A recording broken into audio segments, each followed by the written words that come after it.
here today with Chris Good. She's going to be handling the chat windows today and keeping everybody informed. We're here to talk about the basics of Visual Thesaurus. We are recording today's session and we'll make that available later so you can decide whether you want to try and keep up following along right now or whether you just want to take it all in and then follow along with the video later. We'll start with you start at the ESU1 website, www.esu1.org. The reason you start there is because Visual Thesaurus uses IP authentication. So if you're at school, sign out here. If you're at school, you probably got a screen like what I have up now. If you're not at school, click on sign in as a different user. You probably got to a screen that looks more like this one. And that's okay if you don't. If you have an account, or don't have an account, there's a button here so you can create your own. I'm going to sign in.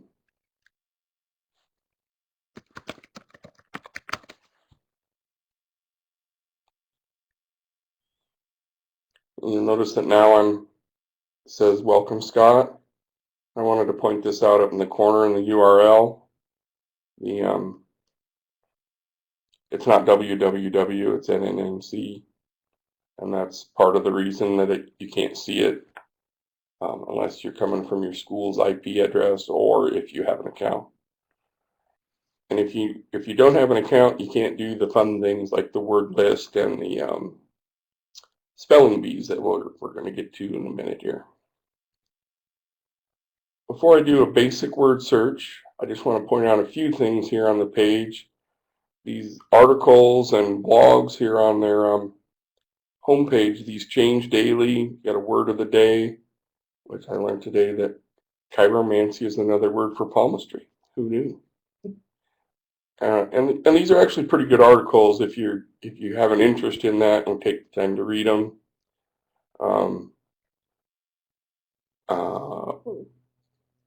Some of the top rated word lists here, 100 words every high school grad should know, I thought was interesting.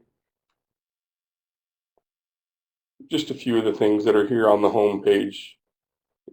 We'll be covering the Vocab Grabber here and the spelling bee items a little later in today's program. We'll start out with a simple word here, and I'm going to purposely spell it wrong just to show that give suggestions. You don't have to be a great speller. If your kids are using this and they're uncertain spellers, it's pretty good at guessing what you mean. And when you look up a word, it brings it up in a new window, just a kind of a heads up. It confuses me once in a while because that new window gets lost behind and then I remember, oh yeah. So, and I'm looking at this new window and I'm looking at these definitions here, the synonyms, and realize consent is not the word I wanted. One way you can get around that or get away with that is you pull down this word suggestions tab here. We'll go with content. And before I go any further, I want to show you this little handy feature.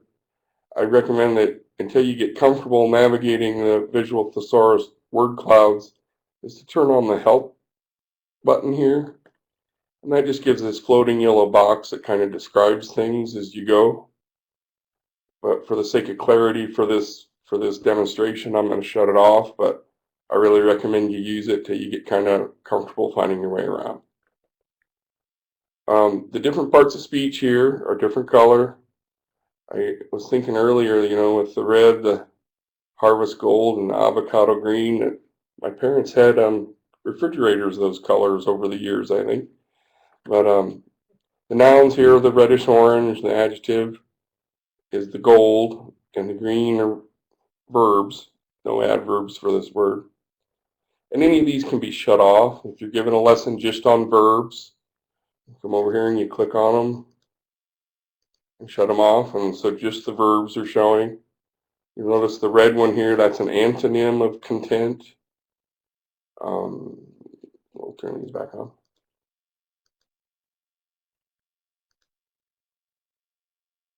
Also, the little megaphone here will give a pronunciation of the word. And you'll notice there's two of them, and I'll show why. If I turn my sound on. Content. Content. Because there's two different ways to pronounce that word depending on what it means. We can see it pronounced differently. Content.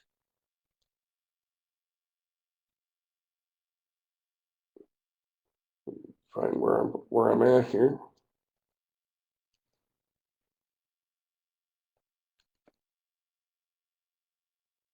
These are all, if you hover over these, it gives you kind of a description. This is a definition of proportion.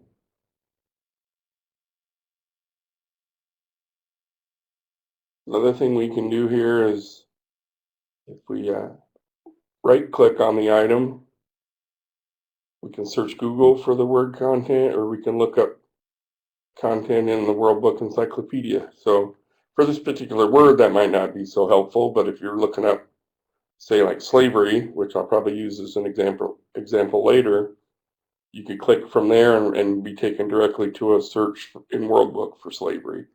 So that's kind of a handy feature. Now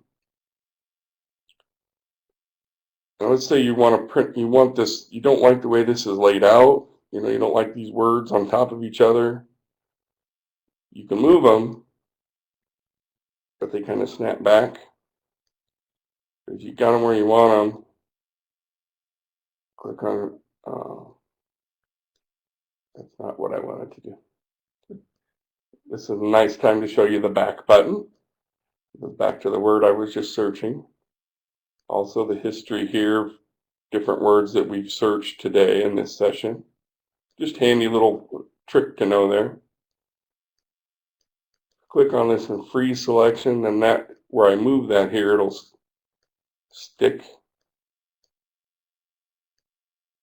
Which maybe isn't important unless you want a nice word map here, word cloud that you're going to print, which there's a print function here.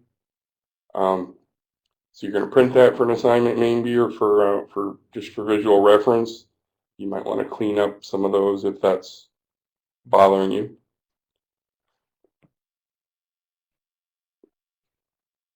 I want to show you this search and display here. Right now it shows that I'm searching in English. My search box is looking for English, and the display is displaying English. But we can edit those. Especially helpful if you're learning Spanish, or Spanish is your first language maybe. We click those on.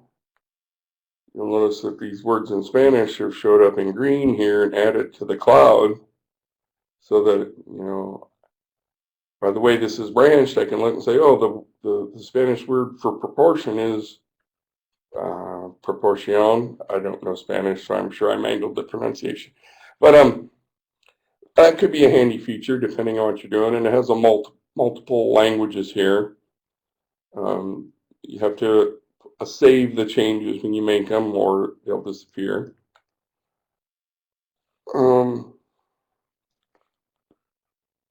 We'll take another look at, while we're up here, we looked at the print, we looked at the help button, the share button. You can email this cloud to somebody, and that's free. Or you can order coffee mugs and t-shirts and all manner of paraphernalia. If you just can't live any longer without a word cloud attached to a t-shirt, here's your chance. So we looked at most of these items up here. I'll show you some more of the things in the settings. We looked at this for the languages. Display settings, say your screen or just your eyes aren't as good as you'd like. You change the scale, you change the font size, you change the size of those circles. And I'm not sure, the line color doesn't seem to change anything that, at least that I can detect, but I'm going to change those back to the default. The printing, you can change it to, I'll just show you what one looks like. There's two different, you can see kind of the thumbnails here, what your print default looks like. And mine's set to this one, and if I print that,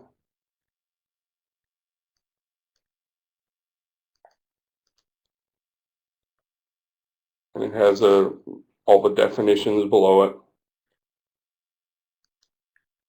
I don't know how much it would be used, but it's there.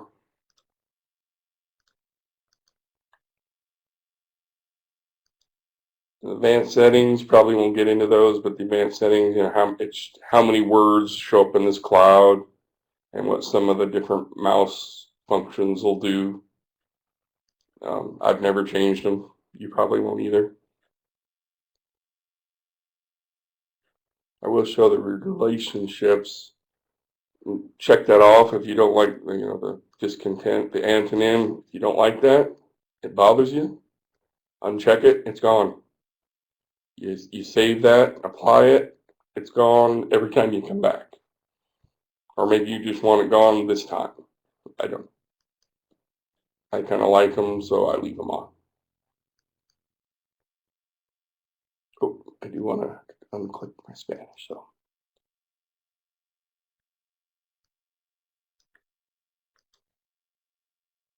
I don't know if anybody's had any questions yet. I don't know. I can't see Chris's screen because she's got like the voting booth partitions next to her. Very good. I've pretty much covered everything here at the top except the word list. I'm going to switch to a different word here to show you that. The word list, you could just save them, drag them in there. And it'll give you, you can drag as many words as you want over there, and then you can save it and give a name to it.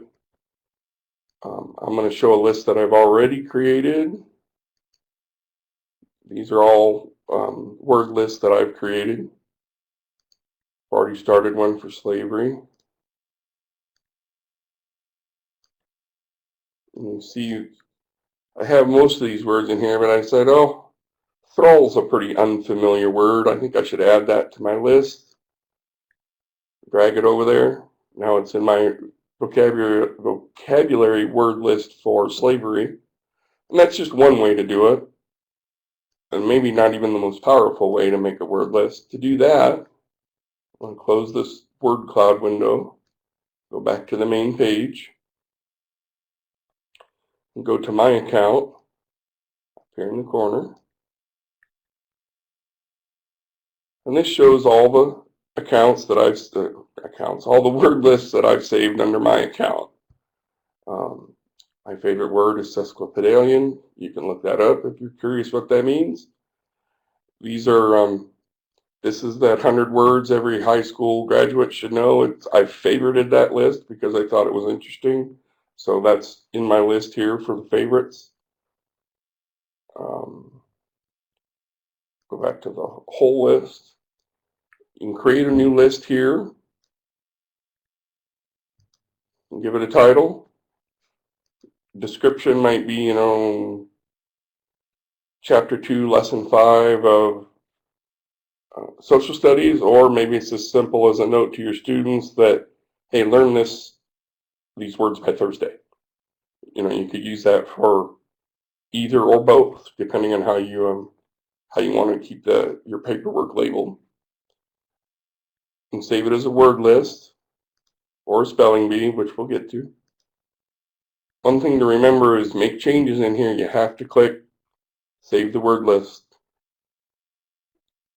Because if you don't save it and you go away from this page, those changes are gone. So teachers could actually put spelling lists in here. Yes, you can copy and paste them in here.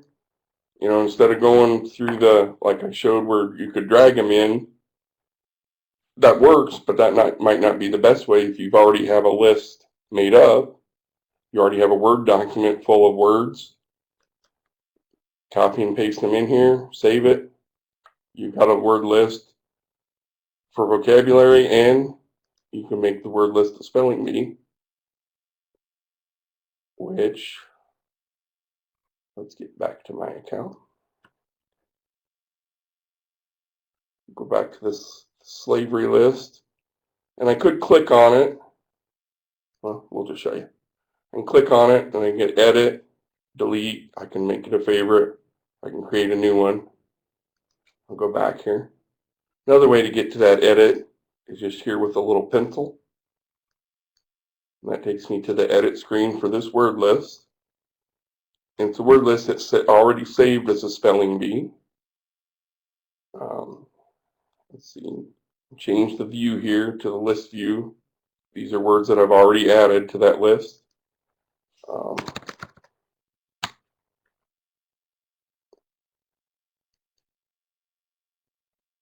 Oh, wasn't expecting it to go back there.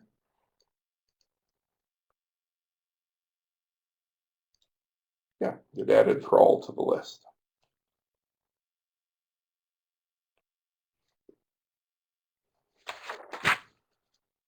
And to show you how a spelling bee works, we've heard of people using this to like preload their vocabulary. You know, they know their science section coming up is going to have some words the kids need to learn. They can make a list here. Back to this. Make their list here and make it a spelling bee. And then the kids can come here and click on play. Toil. It pronounces it. You have to guess the spelling. Lincoln. Should have picked a shorter list. Slave holding. I'm going to purposely spell it wrong. Oh, says try again. Oh, still try again. And I have to try 3 times before it'll let me go on, though I can try more than that. But if I try at least 3 times and get it wrong, I can click I surrender. We'll just go ahead and do that. And then it tells me, shows the word here, how it's kind of related, the definitions, and Thrall. Freedom. Since I got that wrong, it'll come back. Labor. It'll come back in the list. Servitude.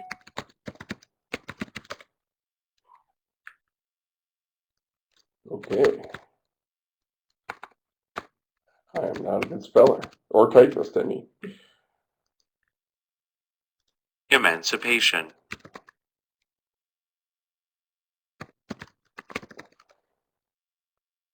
Slave holding. Yeah, see, this is the word I got wrong before, so it came back and asked me again. Chains. Auction. Chris? We're in a webinar. Okay, there's someone on the line trying to get on in the webinar, and she can't get on. Okay. Servitude.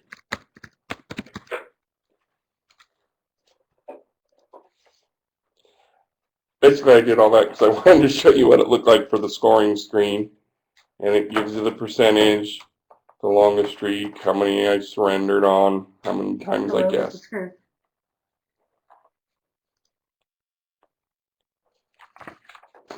Okay, it's esu1.adobeconnect.com.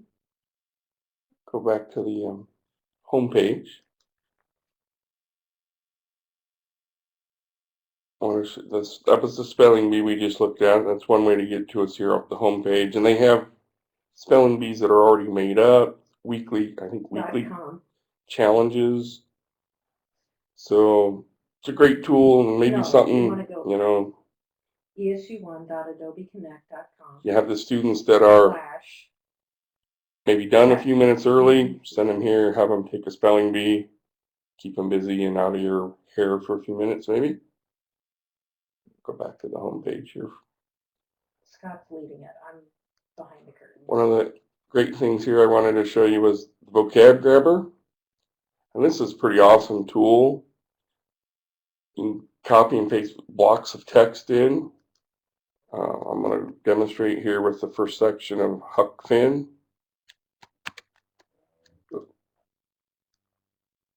Tech. T-E-C-H. And that was only, must have been about 7,000 characters.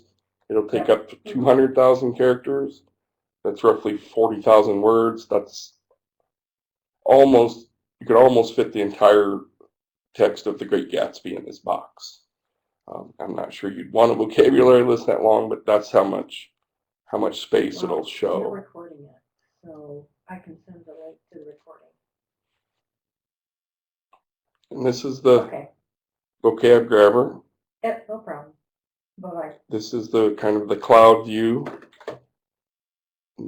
Different views here. This is a list view, and then you can change, want it by alphabetical, by the number of occurrences within the text, the familiarity of the word, or maybe you want it reversed.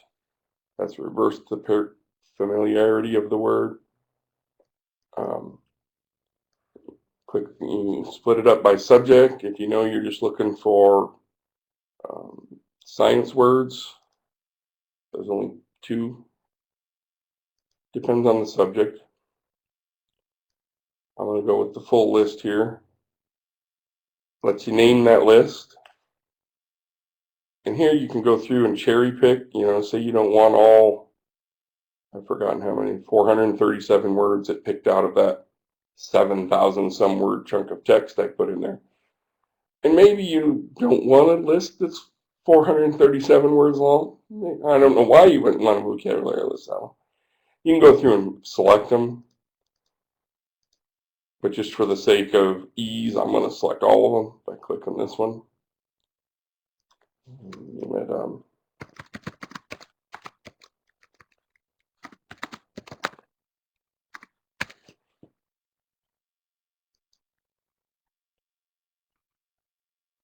And here it's showing the list again. You still have different views you can look at, little thumbnail views, a list of the words.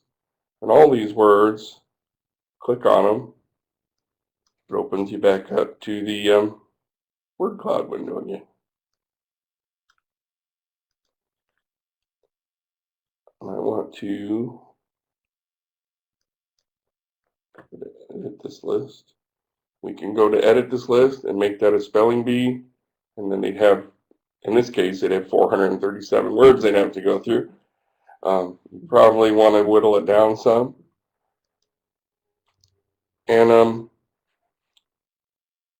that was all I was going to show on the Vocab Grabber. Just remember that that's on the home page here with the little claw machine icon, I guess it is. One other thing I wanted to show today was the Educators tab. Maybe the most important thing on this entire page. Scroll down here. There's an introduction to Visual Thesaurus. Has this, I don't know if they're hosted on YouTube or if they're HTML. And they have the See More professional videos.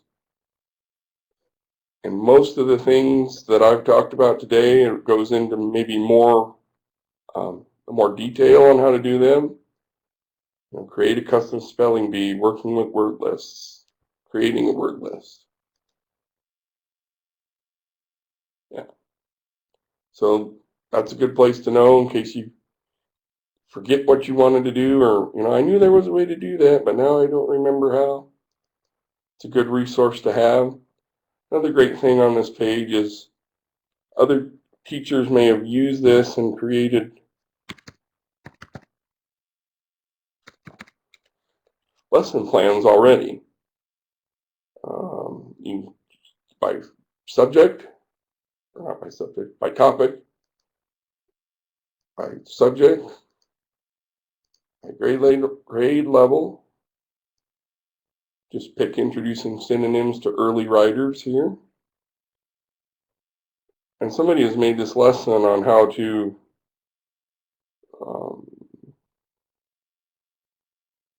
synonym charades.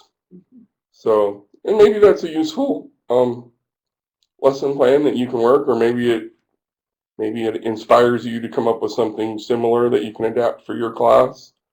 But there's a lot of good resources here under the Educators tab. It also has the blog posts that change daily.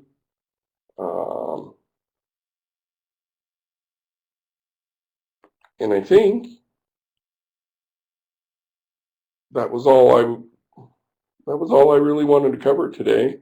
Anybody have any questions, or we have just a few minutes left here on our.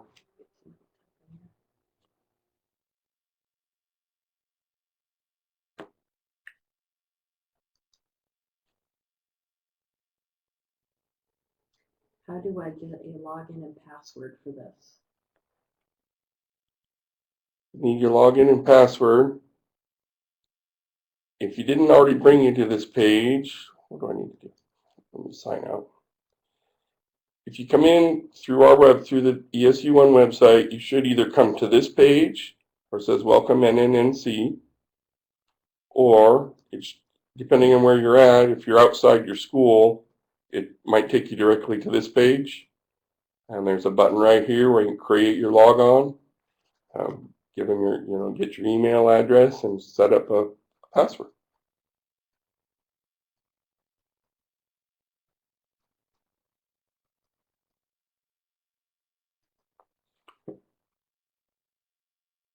And there was a question about how much is the cost for school account. I don't know what the cost is, but the ESU and NNMCs are paying for it. So, somewhere I probably have the paperwork on what it costs, but it's nothing that's costing you. And it's really designed, according to their literature, it's designed for 3rd through 6th grade and on up. And I always think, just if all you want is a synonym for accumulate, there's maybe other quicker tools to get to just find a quick synonym. But if you want to know more how the word fits and the different shades of meaning within a word, I think this is a great, and it gives that visual cloud relationship, so maybe if you're a person who doesn't necessarily learn from text all that well, that cloud visualization of things might be the thing to let you see, oh no, now I see it. It kind of branches out. So there's some powerful tools here. Just straight as a synonym finder, it works for that, but there's maybe other tools that do just that. So got about 1 minute left. I can't think of anything else. Any other questions that anybody has? I know according to Visual Thesaurus, their resources, they say they have over 150,000 words in their stockpile of information there. So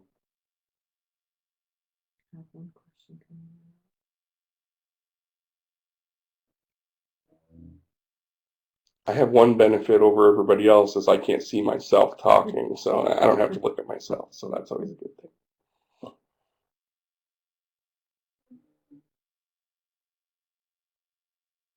It asks for a registration code. Where do I get that? Okay, it does ask for a registration code. Let me log back in quick and I can give it to you.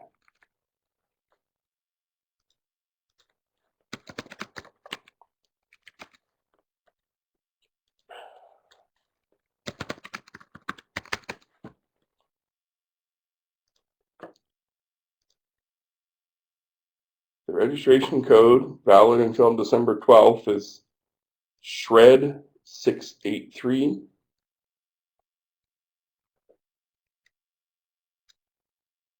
And that's good until mid-December for you and for students who want an account.